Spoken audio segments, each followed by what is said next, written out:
ദൈവവിളി എന്ന മഹത്വം. Sister Merina DSS. ദീനസേവാ സഭ ആരാമത്തിലേക്ക് എന്നെ നയിച്ചതും ഇന്നും സന്യാസത്തിൻ്റെ എല്ലാ വിശുദ്ധിയോടും കൂടി കർത്താവിൻ്റെ സേവനത്തിലേക്ക് എന്നെ വളർത്തുന്നതുമായ എൻ്റെ പൊന്നു തമ്പുരാന് ഹൃദയം നിറഞ്ഞ നന്ദി. പട്ടുവം തിരുക്കുടുംബ ഇടവാംഗമായ എന്നെ സന്യാസത്തിൻ്റെ ജീവിത പാതയിലേക്ക് ആകർഷിക്കാൻ ഇടയാക്കിയത് ദേവദാസൻ സുക്കോളച്ചൻ്റെ ജീവിതം തന്നെയാണ്. മനുഷ്യ മക്കളോടുള്ള സുക്കോളച്ചൻ്റെ സ്നേഹവും പരിഗണനയും വാത്സല്യവുമാണ് എന്നെ പ്രചോദിപ്പിച്ചത്. സന്യാസ ജീവിതത്തിലേക്ക് എങ്ങനെ പ്രവേശിക്കണമെന്ന് തീരുമാനമെടുക്കാൻ സാധിക്കാതിരുന്ന കാലഘട്ടത്തിൽ അന്നത്തെ കണ്ണൂർ രൂപത മെത്രാനായിരുന്ന അഭിമന്യ വർഗീസ് ചക്കാലക്കൽ പിതാവ് ഇടവക സന്ദർശനത്തിന് വന്നപ്പോൾ പ്രസംഗത്തിൽ ഇങ്ങനെ പറഞ്ഞു: സുക്കോളച്ചൻ്റെ ഏറ്റവും വലിയ വിഷമം ഈ ഇടവകയിൽ നിന്നും സുക്കോളച്ചൻ്റെ മക്കൾ സന്യാസത്തിലേക്കും ദൈവിക ജീവിതത്തിലേക്കും പ്രവേശിക്കാത്തതാണ് എന്ന്.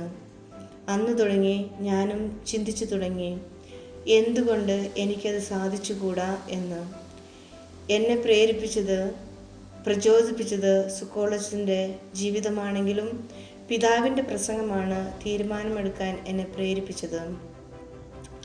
സുക്കോളച്ചൻ്റെ അനുഗ്രഹത്തോടെ +2 പരീക്ഷയ്ക്ക് ശേഷം ഒരു സന്യസ്തയാകാൻ ആഗ്രഹമുണ്ടായിരുന്നുവെങ്കിലും മാതാപിതാക്കളുടെ താല്പര്യമില്ലായ്മ കൊണ്ട് വെറുതെ കണ്ടു മടങ്ങാമെന്ന് കരുതിയാണ് പട്ടുവത്ത് ദൈവവിളി ക്യാമ്പിനായി പോയത്. പക്ഷേ സന്യാസത്തിൻ്റെ മഹിമയും മാധുര്യവും എന്താണെന്ന് അവിടെ ഉണ്ടായിരുന്ന ഓരോ സഹോദരിമാരിലൂടെയും ആ നിമിഷം ഞാൻ അനുഭവിച്ചറിയുകയായിരുന്നു.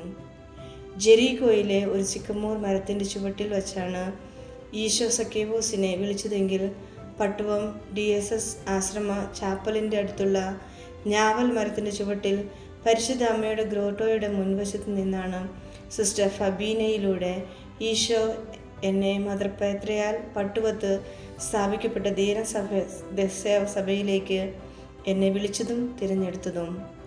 ഒരു സാധാരണ കുടുംബത്തിൽ ജനിച്ച ഞാൻ ഒരിക്കലും ചിന്തിച്ചിട്ടില്ലായിരുന്നു ഒരു കന്യാസ്ത്രീയാകുമെന്ന്. പക്ഷേ ചില തീരുമാനങ്ങളാണ് ഒരാളുടെ ജീവിതത്തെ മൂല്യമുള്ളതാക്കി തീർക്കുന്നത്. അങ്ങനെ എൻ്റെ ജീവിതത്തിൽ ഞാൻ എടുത്ത ഏറ്റവും സുന്ദരമായൊരു തീരുമാനമാണ് എൻ്റെ സന്യാസ ജീവിതം. കുടുംബത്തോട് ഒത്തിരിയധികം ആത്മബന്ധമുള്ള ഒരാളായിരുന്നു ഞാൻ.